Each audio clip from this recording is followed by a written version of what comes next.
Vous êtes sur Passion Sartoise sur Via LMTV, c'est la troisième partie de l'émission. J'ai le plaisir d'accueillir Julien Grassin. Bonsoir Julien. Bonsoir Mylène. Vous venez nous parler de ce dernier spectacle, ce nouveau spectacle qui est aussi un seul en scène théâtrale, c'est comme ça que l'on le formule, qui s'appelle Apostasie. On va en parler en détail, le temps de redire un petit coucou à notre chroniqueur éponyme Julien Barre. Rebonsoir Julien, ça va toujours? Ça va toujours. Bon, n'hésitez pas à intervenir, vous êtes évidemment partie intégrante de cette émission. Julien Grassin, je vais préciser les noms de famille, parce que effectivement. On va s'y perdre les amis. On parle d'apostasie, alors est-ce que vous voulez bien qu'on reformule un petit peu cette définition, parce que je vous avoue que même moi j'ai été regarder, c'est vrai que c'est un nom qu'on connaît comme ça, mais sans trop forcément savoir l'expliquer. Effectivement, oui, effectivement, pour beaucoup d'ailleurs, c'est quelque chose c'est un mot qui n'est pas connu. Souvent on me dit apostat quoi Oui. Voilà, et apostasie, en fait, c'est le fait de renoncer à une religion. Voilà. Moi j'avais relevé reniement public de sa foi chrétienne. On l'attribue quand même beaucoup à la religion catholique. C'est vrai ça, vous pensez? Oui, parce que c'est dans d'autres grandes religions, oui, c'est sujet à des à controverse. controverses. C'est pas quelque chose qui se fait, ouais, effectivement. beaucoup. Ouais. Donc c'est un choix évidemment très important. C'est une grande réflexion, celle d'une vie. Peut-être que j'en fais un peu trop, mais peut-être pas si loin que ça quand même. Oui, oui, c'est très important, effectivement. Parce qu'en fait, ce spectacle vient de votre propre expérience. Vous avez vous-même fait votre démarche d'apostasie. Est-ce qu'on peut en parler, justement? Ça vient d'où, cette volonté? Eh bien, c'est le fruit d'une grande réflexion et d'une prise de conscience, je vais dire, qui est la résultante de différentes épreuves de vie. Et ça s'inscrit un peu dans la lignée de mon précédent spectacle, Le Mal d'aimer. Mal d'aimer, oui, tout à fait. Où là, vous parlez de votre homosexualité, que vous voulez mener au grand jour, et vous expliquez aussi ce processus. On peut ne que vous inviter à consulter votre site internet pour revoir aussi quelques images des représentations du Mal d'aimer. Et donc, Apostasie, c'est à nouveau une partie de votre histoire. Vous mettez beaucoup de vous dans chacune de vos pièces. C'est un peu votre marque de fabrique, c'est important. Eh bien, effectivement, je me suis aperçu qu'en fait, ce qui se passe, c'est que dans l'écriture, il y a quelque chose qui est assez thérapeutique. Oui, j'ai écrit le métier thérapie, c'est drôle. C'est vrai? Ouais. Et bah oui, c'est vrai qu'au début, je ne l'assumais pas forcément. Et en fait, c'est complètement ça. J'ai besoin de mettre un peu à distance ce que j'ai vécu et de le partager, de l'exprimer. Et Apostasie s'inscrit dans cette lignée-là. Oui, tout à fait. On va justement voir quelques images du teaser, si vous le voulez bien, et on revient tout de suite. Oui. Exprimant votre intention de ne plus faire partie de l'Église catholique. C'est comme un tremblement de terre. C'est décidé. Quand je serai grand, je serai prêtre. Capitaliste, intégriste, Jésus-Christ. La bébise mon cul. Tu ne pourras pas revenir sur un acte qu'on a décidé pour toi. Tu te lances dans une procédure lourde et interminable. Putain, comme j'ai eu envie de tout péter, de péter ces putains de télé de merde. Fuck TF1, fuck BFM, fuck les infos. Dans la plus grande prise d'otage de tous les temps. La foi, on l'a ou on ne l'a pas.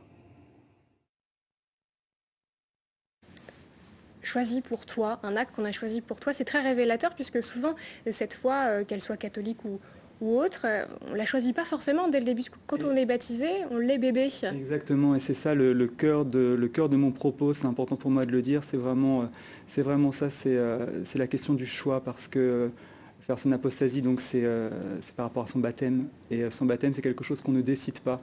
Bien sûr. Et donc j'invite en fait avec ce spectacle à la réflexion ceux qui en ont envie, à se questionner par rapport à eux-mêmes et par rapport à cette pratique, puisque les plus grandes religions fonctionnent toujours de la même façon, c'est-à-dire dès le plus jeune âge, dès tout petit en fait, soumettre les enfants à un enseignement, à des dogmes. Et présenter les choses comme étant la vérité alors que ce ne sont que des croyances. Oui. Et ça, c'est vraiment quelque chose c'est vraiment le cœur de mon propos. Une sorte je prends parti pour ça, pour protéger, je crois, les enfants et les adolescents. Qu'adultes, chacun fasse les choix qu'il a envie de faire. Oui. C'est complètement alors là, mais que voilà, c'est pas du tout le cœur de mon propos, parce que j'ai appris en travaillant sur ce spectacle, j'ai fait beaucoup de recherches. Aujourd'hui, je fais la distinction entre ce qui est la spiritualité et la religion. Oui. Et c'est quelque chose qui, pour moi, la spiritualité est quelque chose sans doute de naturel, d'intuitif. C'est peut-être quelque chose. Voilà. Alors après, on décide d'aller dans une vie, rencontrer ça ou pas, ça appartient à chacun.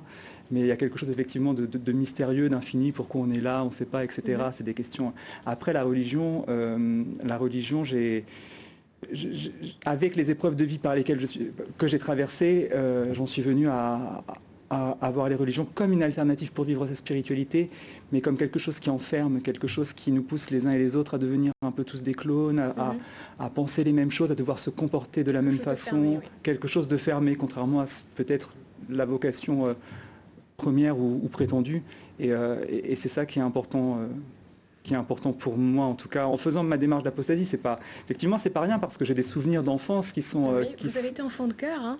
Bien sûr, Oui. et dans le court extrait, là, quand je dis que je rêvais d'être prêtre, c'est vrai. C'est vrai, oui, c'était une question que je voulais vous poser. Et ouais, c'est complètement vrai, parce que moi j'ai été enfant de chœur pendant des années, j'allais à la messe non seulement le dimanche, mais aussi le samedi soir, et puis il y avait le catéchisme, donc j'ai vraiment été, mais de mon propre choix, c'est-à-dire que c'était pas mes parents, j'ai un milieu très ouvrier, et en fait, maman m'a fait baptiser parce que ça faisait bien dans le village, en fait. Oui, c'est la coutume un petit peu aussi. C'est la coutume, et en fait, c'est ça, et c'est la coutume, et j'invite à réfléchir sur le sens aussi, mettre un peu de conscience sur les choses. Je n'ai pas d'enfant, et je crois que c'est complètement humain quand on a un enfant de vouloir le protéger. Bien sûr. Après, faire baptiser un enfant, c'est aussi par rapport à une institution qui a un système de valeurs qui en découle.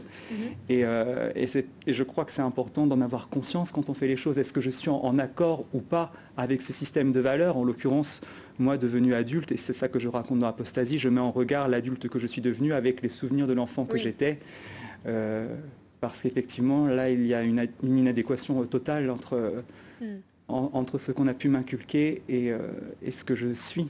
D'où l'indistinction, et vous en avez parlé un petit peu tout à l'heure, entre les connaissances, les croyances, les faits et puis les savoirs aussi. Tout ça est un petit peu parfois mélangé quand on est évidemment enfant. On ne peut pas faire la distinction entre tout ça, mais c'est vrai qu'en étant adulte, on peut ranger dans toutes ces cases-là. Exactement, et c'est très juste ce que tu dis, Mylène, puisqu'enfant, on ne peut pas faire la distinction. Et c'est ça, à partir du moment où on présente les choses comme étant un enfant n'a pas cette capacité de discernement, n'a pas développé son libre arbitre, donc ce qu'on lui donne, on le prend comme j'ai envie de dire comme argent comptant, on le prend comme quelque chose qui est acquis, qui est normal, acquis, exactement. Tout ce qui découle du parent est une norme, donc pour un enfant. Donc oui, et puis un enfant, je crois qu'un enfant, ça a juste envie d'être aimé, un enfant, puis ça croit ce qu'on lui raconte. Donc c'est quelque chose, c'est pour ça que c'est ça vraiment qui m'a motivé à aller jusqu'à en faire un spectacle, en fait. Puisque effectivement, c'est une démarche personnelle, ça m'appartient. Mais je crois que dans la façon qu'ont les grandes religions de procéder, ça c'est quelque chose qui, on a pu le voir d'ailleurs, qui peut me mettre en colère. Je m'autorise un peu de colère dans... C'est bien, il faut. Oui. C'est aussi une voie d'expression. Bien sûr, oui.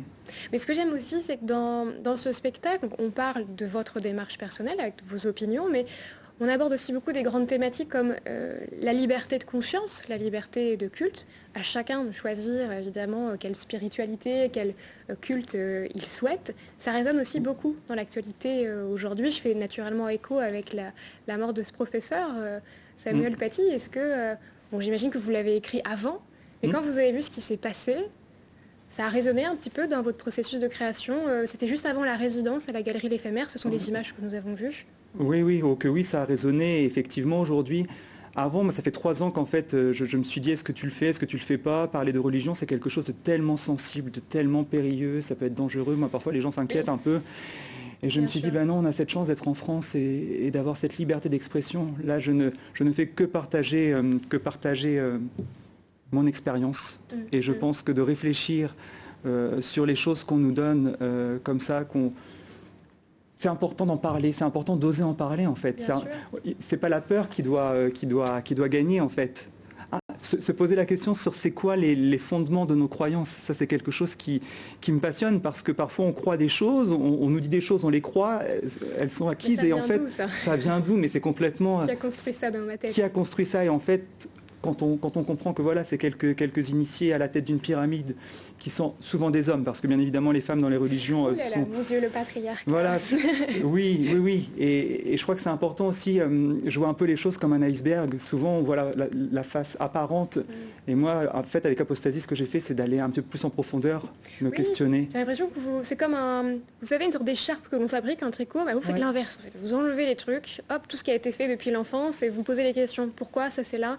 Pourquoi je crois ça? Est-ce que c'est moi qui ai envie de croire ça? Est-ce qu'on me l'a transmis, on me l'a appris? Oui, mais je crois que ça vient tout simplement... J'ai tellement souffert de ce que... vraiment, c'est sûr que j'en ai pas parlé il y a 10 ans quand ça s'est passé tout ça, parce que voilà, j'avais pas le recul, mais en fait, je me suis dit, mais pourquoi autant de douleur, pourquoi autant de souffrance? Et en fait... ça vient de quelque part. On n'est pas. Un conditionnement, en fait. Ce sont des conditionnements. Moi, je parle de déprogrammation mentale par rapport à tout ça. Cette notion. Et ce qui est d'autant plus très troublant avec les religions, c'est que moi, j'ai des super souvenirs de ces années-là, en fait, parce qu'il y a tout le faste lié à le fait de chanter, le fait de se rassembler, le fait de... trouver les copains au caté. Mais oui, en fait, tout ce qui peut enrober. Je parlais de cette face apparente de l'iceberg, et tout ça... C'était des bons souvenirs pour Mais oui, et en fait, j'ai eu du mal à aller jusqu'à faire mon apostasie, parce que je me dis, il n'y a pas tout à jeter. Mais oui, mais sauf que dans la balance, j'ai envie de dire que le curseur, à un moment... les bons souvenirs, mais vous faites le choix d'adhérer ou pas à ces valeurs. On ne peut pas vous proposer une date tout de suite de représentation, puisque le contexte sanitaire actuel vous l'empêche. On espère sans doute peut-être au printemps, on pourra vous voir sur scène. Et bien c'est ça, on avait prévu là au mois de février à la Galerie L'Éphémère suite à la résidence. Et puis du coup, voilà, le contexte étant ce qu'il est, on va... J'en ris, mais parce que on a le choix entre rire ou pleurer. Exactement. J'espère qu'on pourra bientôt vous retrouver sur LMTV et proposer une date précise pour ce spectacle. Ça voudra dire que la culture revit enfin. Merci beaucoup Julien. J'invite nos téléspectateurs à vous retrouver sur vos sites respectifs qui ont dû joliment passer tout du long de l'émission et sur tous vos réseaux sociaux on peut retrouver les actus et les nouveautés. Merci encore d'avoir été avec nous. À toi Mylène, merci beaucoup. Allez, on se retrouve dans la prochaine partie de Passion Sartois. J'ai le plaisir de retrouver José Atlan, le président de l'association Artistes au Jardin. Il vient nous parler des nouveautés et de l'actualité de l'association. A tout de suite sur VLM TV.